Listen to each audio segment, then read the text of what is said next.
사도행전 14장 21절로 23절. 이 사도행전 13장 14장은 그 사도 바울의 제1차 선교 여행입니다.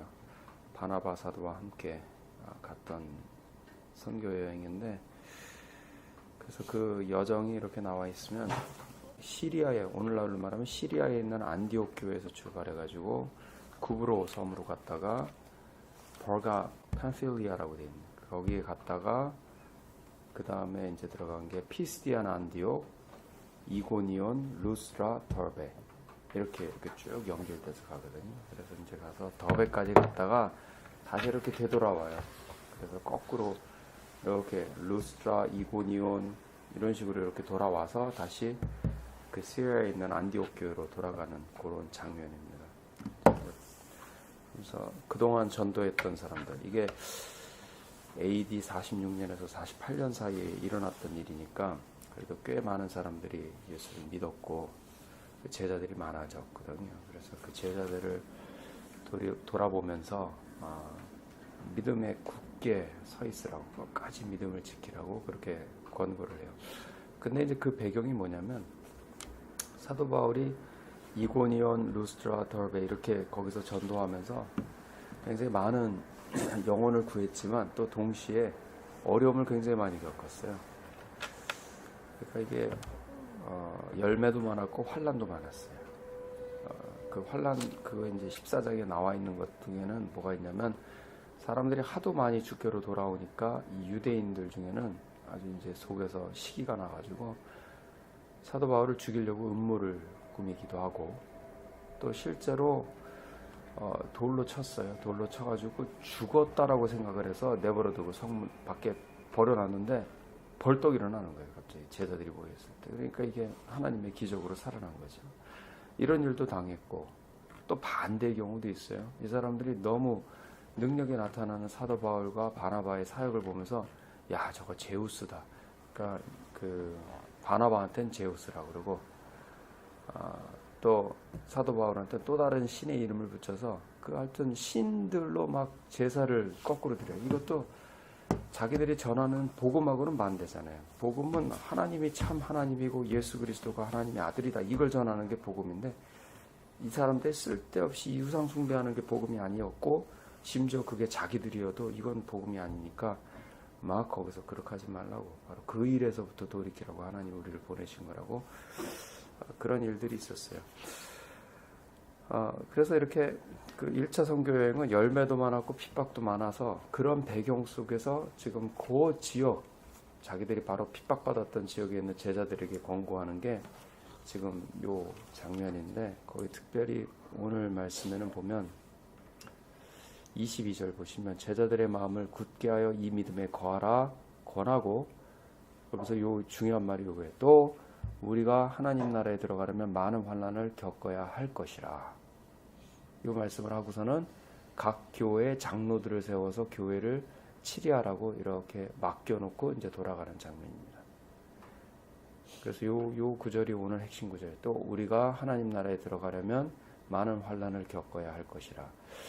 요걸 이제 조금만 더 생각해 보면, 우리가 하나님 나라에 들어가려면, 잠깐만, 하나님 나라에 들어가려면, 그럼 앞으로 들어갈 하나님 나라에 대한 이야기인데, 지금 사도 바울은, 바나바도 다 믿는 사람들이고 거기 있는 제자들 다 믿는 사람이에요. 그럼 우리 예수님 하셨던 말씀처럼 성령이 너에게 임하는 거면 하나님의 나라가 이미 너에게 임했다라는 그 말씀이 있잖아요. 그러니까 하나님 나라가 이미 우리 가운데 성령을 받을 때 이루어졌다라고 이해를 하고 있는데, 또 앞으로 들어갈 하나님 나라에 대해서 얘기하고 있단 말이에요. 그래서 이게 신학에서는 이미, 아직이라는 용어, 그러니까 already, not yet 이라는 이 두 가지 측면을 얘기하고 있는 거예요. 우리한테는, 우리 흔히 말하는 영상으로 따지자면 맛보기라는 것이 있잖아요. 성령이 임했을 때 우리는 하나님 나라의 맛보기를 한 거고, 그런데 아직도 하나님 나라의 온전한 것은 우리가 맛보지도 못한 거예요. 그거는 들어가지 못한 거예요. 그거를 기다리고 있는 거예요. 그게 위로가 되는 거죠. 지금 좋았는데, 지금 내가 맛본 하나님 나라가 이미 있는데 이게 다라 그러면 절망할 수도 있거든요. 야, 내가 지금 예수 믿었는데 지금까지 좋을 때 너무 좋았어. 그런데 핍박을 당하고 가니까 이게 온데간데 없고 힘들어 죽겠어.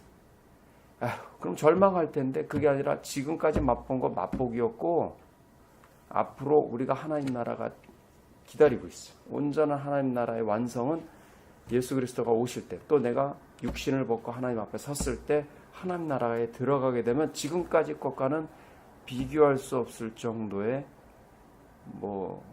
무한대 배에 좋은 것이 있다라고 생각하는 거죠. 그러니까 그게 위로가 되죠. 소망을 우리에게 준단 말이에요. 그러면 또 한 가지는 여기 보면 우리가 하나님 나라에 들어가려면 많은 환난을 겪어야 할 것이라 그랬어요. 환난이라는 걸 생각해 보면 지금 사도 바울과 바나바의 사역을 생각해 보십시오.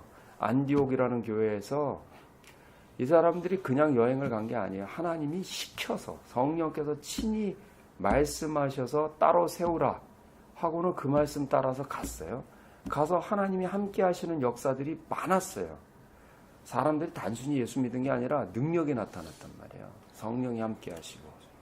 그러니까 이게 지금 이 선교 여행이 하나님이 함께 하신다라는 확신이 분명히 있는 선교 여행이에요. 그런데 돌로 때리네. 사도 바울이 돌 맞으면서 무슨 생각했을까요? 생각을 한번 해보십시오. 하나님 지금 날 지켜보실 텐데 왜 가만히 계실까? 이렇게 생각하지 않겠냔 말이에요. 그러니까 우리는 무의식적으로 뭐가 있냐면 우리 이 잠재의식 속에는 하나님이라는 존재와 환난이라는 존재가 공존할 수 없는, 논리적으로 공존할 수 없다라고 스스로 생각하는 게 배울 때만 그게 아니라고 생각을 하고 평소에는 그게 잘 금방 까먹어요. 이게 무의식적으로 하나님이 계시면 어떻게 환난이 있어? 환난이 있으면 하나님이 없지. 이렇게 두 가지가 공존하지 않는, 논리적으로 공존하지 못한다라고 생각한단 말이에요. 우리는. 그래서 철학이 그런 게 계속 나오는 거예요. 하나님이, 전지전능한 하나님이, 선한 하나님이 이 땅 가운데 있다면 어떻게 악인이 형통하거나 의인이 핍박받느냐. 이게 논리적으로 철학적으로 모순된다라고 생각을 해요. 그래서 철학이 그런 게 나왔다고요. 그것처럼 지금 얘기를 하는 게 어떻게 하나님이 불렀고 하나님이 함께 하시는 사역인데 환난이 있었냐? 여기 보면 하나님 나라에 들어가려면 환난을 겪어야 한다. 겪을 것이다. 그랬으니 이걸 이렇게 이해해보자는 거죠. 하나님 나라라는 목적지까지 통과해야 되는 마을이 있는데 환난이라는 마을이 있다. 그러니까 환난이라는 마을이 지극히 당연하게 거쳐가야 되는 길이라 생각하면 우리가 부산 가려면 대전을 통과한다. 그럼 대전을 보면 부산이 아니네. 이게 아니잖아요. 이게 제대로 가고 있다. 제대로 가고 있다. 이렇게 생각하라. 근데 반대로 대전이 안 나타나면 잘못 가고 있다라고 생각할 수도 있는 거예요. 환난이라는 여정을 보면 이 목적지, 하나님 나라로 가고 있는 바른 길이다 생각을 하라. 이제 그렇게 위로를 할 수 있고, 또 한 가지는 환난이 주는 유익이 있어요. 환난을 당하면, 저도 환난을 당해보면 항상 느껴지는 게 뭐냐면 이 땅에 대한 미련, 유혹이 점차 약해져요. 그게 잘라져 나가요. 그냥 이 땅의 미련이 자꾸 씻겨져 나가요. 그리고 소망하는 게 하나님 나라밖에 없게 돼요. 점점. 사실은 지금 이 땅에서 환난을 당하고 있는 분은요, 새벽기도 오는 게 어렵지가 않아요. 아침에 일어나는 게 어려워요. 피곤해요. 일도 해야 되는데 새벽부터 일어나가지고 오는 게 이게 쉽냐 말이에요. 그런데 이 땅에서 심한 환난을 당하고 있는 사람한테는요, 아침에 일어나는 건 껌이에요. 내가 괴로워 죽겠는데 어디 잠이 와.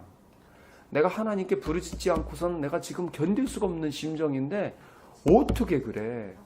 제가 새벽에도 어쩔 땐 나가서 동네 막 이렇게 교회 가보려고 하는데 교회 문이 닫혀있고 불이 꺼져 있어요. 우리나라가 먹고 살만하다는 거예요. 예전에 제가 있었던 동네, 가난한 그 동네에 있었던 교회, 그 교회는 불이 꺼지는 법이 없어요. 밑에 지하실에 항상 성도들이 누워서 기도하고 있어. 울고 있어요. 그런 교회에서 저희 자랐는데 요즘은 그만큼 먹고 살만하니까 교회에 불이 꺼졌어요. 기도에 불이 꺼지고. 제가 그런 걸 보면서 이게 환난이라는 게 유익이 분명히 있다. 하나님 나라를 사목해 하고 기도가 더 편안하게 하고 그게 있거든요. 그러니 제가 이렇게 지금 멀쩡하게 뭐 판교에서 직장 생활하고 여기 또 이게 우리나라에서 또 유명한 도시가 돼서 어쩌다 보니 이게 강남보다 비싼 땅이 되고 막 이런 도시에서 새벽 기도가 되지 않으면 이게 문제가 있는 거거든요. 얼마나 세상 쾌락에 향락에 빠져 있으면 새벽에 일어나는 게 늘 6시 반인데도 힘들고 아니에요. 이거 힘들지 않습니다. 해야 되는 거고요. 이거 힘든 게 세상에서 나중에 좋아지는 것보단 나아요. 그래서 오늘 아침에 오신 여러분을 환영하고 이 못 오는 분들을 위해서 좀 권면도 하시고요. 야단도 치시고 어디 그 새벽에 지금 오지 않고 지금 배가 따숩고 등 따숩고 배부르고 아주 그냥 가서 보일러를 다 꺼버리든지 냉방을 만들어 버리든지 진짜 해버려야지. 하여간 우리가 오늘 아침도 주님과 동행해서 하나님 나라 맛보기를 주신 그 하나님과 동행하면서 오늘도 성령과 동행하신 하루가 되기를 축복합니다.